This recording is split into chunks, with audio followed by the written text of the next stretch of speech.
ഈ 2 മാസമായിട്ട് പത്തനംതിട്ടയിലെ ജനങ്ങളും പാർട്ടിക്കാരും CPM പാർട്ടിയൊരു ചർച്ച ചെയ്ത വിഷയമാണ് നവീൻ ബാബുവിന്റെ മരണവുമായി ബന്ധപ്പെട്ടത്. പത്തനംതിട്ടയിലെ CPM പാർട്ടി തന്നെ പറയും നവീൻ ബാബുവിന്റെ കുടുംബത്തിന്റെ കൂടെയാണുള്ളതെന്ന്.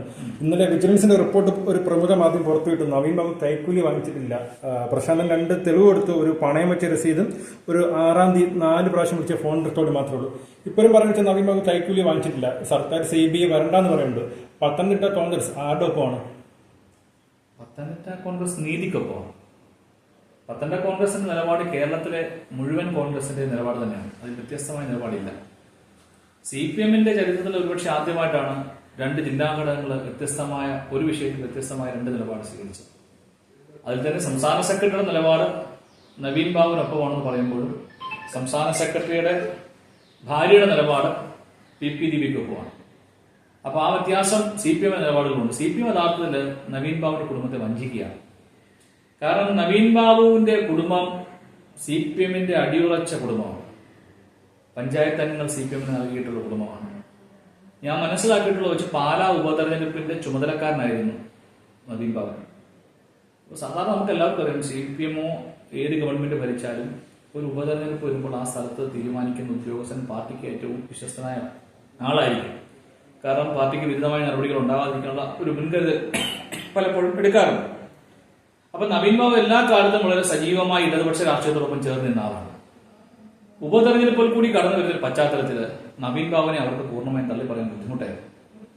മാത്രമല്ല, ജീവനക്കാര്, പ്രതിപക്ഷ രാഷ്ട്രീയ കക്ഷികൾ അടക്കമുള്ള എല്ലാ ജീവനക്കാരും ഒരുപോലെ നവീൻ ബാബുവിന്റെ രാഷ്ട്രീയത്തോട് വിയോജിപ്പ് പറഞ്ഞപ്പോഴും നവീൻ ബാബു എന്ന വ്യക്തിയെക്കുറിച്ചോ അദ്ദേഹത്തിന്റെ പ്രവർത്തനത്തെക്കുറിച്ചോ അദ്ദേഹത്തിന്റെ ജോലി സംബന്ധമായ കാര്യങ്ങൾ നടത്തിയിട്ടുള്ള പ്രവർത്തനത്തെക്കുറിച്ചോ ഒരു തെറ്റായ അഭിപ്രായവും പറയാൻ ആർക്കുമില്ല. അത്രയും നല്ല കൃത്യമായി ജോലി ചെയ്തിരുന്ന ഉദ്യോഗസ്ഥനാണ്.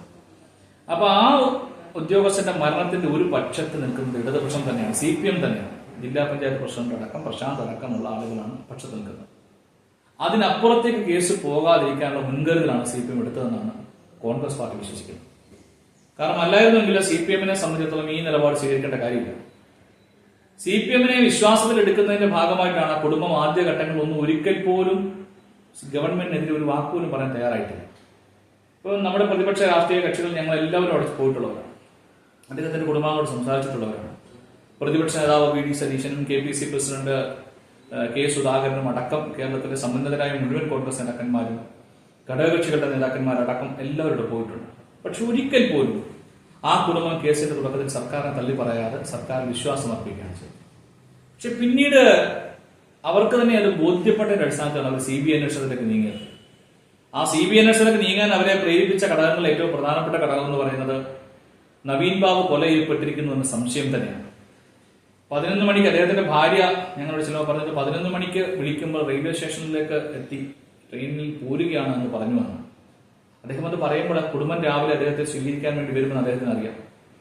അങ്ങനെയുള്ള ഒരാളാണ് കൊല ചെയ്യപ്പെട്ടു എന്ന വാർത്ത രാവിലെ ലഭിക്കുന്നത്, അല്ലെങ്കിൽ മരണപ്പെട്ടു എന്ന വാർത്ത ലഭിക്കുന്നത്.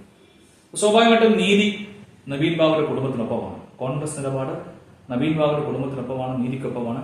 അവരുടെ സംശയം ദൂരീകരിക്കത്തക്കവണ്ണമുള്ള അന്വേഷണമാണ് ആവശ്യം.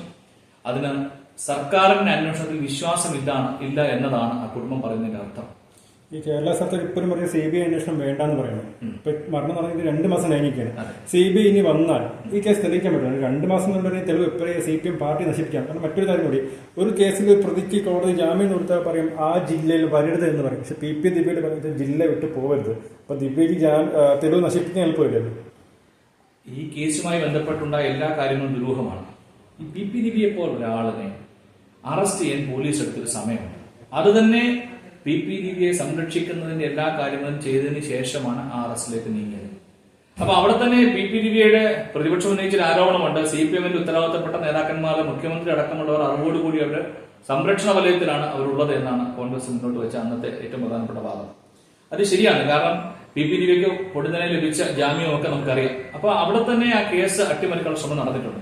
ഇപ്പോഴും ദിവ്യ മാത്രമല്ല, ഈ കേസിൽ ഒരു PP ദിവ്യയെ കൊണ്ട് നടത്താൻ പറ്റുന്നതിനപ്പുറത്തേക്ക് ഈ വിഷയങ്ങൾ ഉണ്ട് എന്നതുകൊണ്ടാണ് CPM ഇങ്ങനെ, അല്ലെങ്കിൽ ഗവൺമെന്റ് ഇങ്ങനെ നിലപാട് സ്വീകരിക്കുന്നത്. അപ്പൊ അവരുടെ മുഖങ്ങൾ പുറത്തേക്ക് വരാതിരിക്കാനുള്ള സംരക്ഷണമാണ് ഇപ്പോൾ നടത്തിക്കൊണ്ടിരിക്കുന്നതും. CBI അന്വേഷണം വേണമെന്നതിനെ വലിച്ചു നീട്ടിക്കൊണ്ട് പോകുന്ന ഉദ്ദേശവും അവരെ സംരക്ഷിക്കാൻ വേണ്ടി തന്നെയാണ്. തെളിവുകൾ അവരെ നിരവധിയായ തെളിവുകൾ നശിപ്പിച്ചിട്ടുമുണ്ട്. എങ്കിൽ പോലും ഇതിനു മുൻപ് ഇതിനേക്കാൾ പ്രമാദമായ പല കേസുകളിലും തെളിവുകൾ നഷ്ടപ്പെടുത്തിയിട്ടും ചില വഴികളിലൂടെ അന്വേഷണ ഏജൻസികൾ കണ്ടെത്തി ആ സത്യത്തിലേക്ക് എത്തിയിട്ടുണ്ട്. അപ്പോൾ ഇവിടെ അല്പം സമയം നമുക്ക് നഷ്ടപ്പെട്ടിട്ടുണ്ട്, അല്ലെങ്കിൽ പ്രതികൾ രക്ഷപ്പെടാൻ സാധ്യത കൂടുതലായി സംഭവിച്ചിട്ടുണ്ട് എങ്കിലും ആ കേസ് അങ്ങനെ വിട്ടുകളയാനോ അതിനകത്ത് നീതി തേടി പോകാതിരിക്കാനോ നമുക്ക് സാധിക്കത്തില്ല. അതുകൊണ്ട് തന്നെ സർക്കാർ ഇനിയെങ്കിലും നിലപാട് തിരുത്തണം, അല്ലെങ്കിൽ ജനകീയ പ്രക്ഷോഭത്തെ നേരിടാൻ തയ്യാറാവണം. കുടുംബം അല്ലെങ്കിൽ കൂടുതൽ സത്യങ്ങൾ ചിലപ്പോൾ വിളിച്ചു പറഞ്ഞു എന്ന് വരും, അതിനെയൊക്കെ നേരിടാൻ സർക്കാർ തയ്യാറാവേണ്ടി വരും. അവസാനം ഒരു ചോദ്യം. ഈ 2 മാസത്തിനിടയ്ക്ക് നമ്മൾ കേട്ട പേര് 3 പേര്, ആദ്യം കേട്ടു പി ദിവ്യയുടെ പേര് വന്നു, പ്രശാന്തിന്റെ പേര് വന്നു. ഒരു 2 ആഴ്ച കഴിഞ്ഞപ്പോൾ കുടുംബം കളക്ടറുടെ പേരും പറയും, കളക്ടർ പറഞ്ഞത് ചള്ളമാണ്.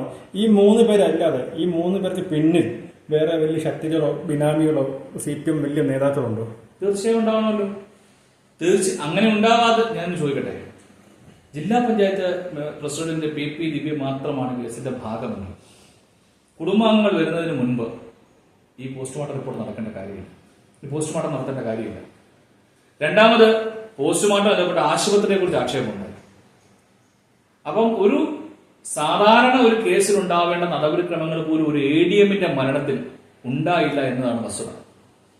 ADM-നെ പോലെ ഒരാളിന്റെ മരണത്തിന് തലേദിവസം ഇത്രയും പ്രമാദമായ വിഷയമുണ്ടാകുകയും വാർത്ത സെൻസിറ്റീവായി മാറുകയും ചെയ്തിട്ടും അതിന് കുടുംബാംഗങ്ങളെ കാത്തു നിൽക്കാതെ, സർക്കാരിന്റെ സഹായമില്ലാതെ, സർക്കാരിന്റെ നിർദ്ദേശമില്ലാതെ ഇങ്ങനെ ഒരു തീരുമാനം ഉണ്ടാകത്തില്ല. അത് കേവലം ഈ 3 വ്യക്തികൾക്ക് വേണ്ടി മാത്രമുള്ള തീരുമാനമാണ് എന്ന് വിശ്വസിക്കാൻ ബുദ്ധിമുട്ടാണ്.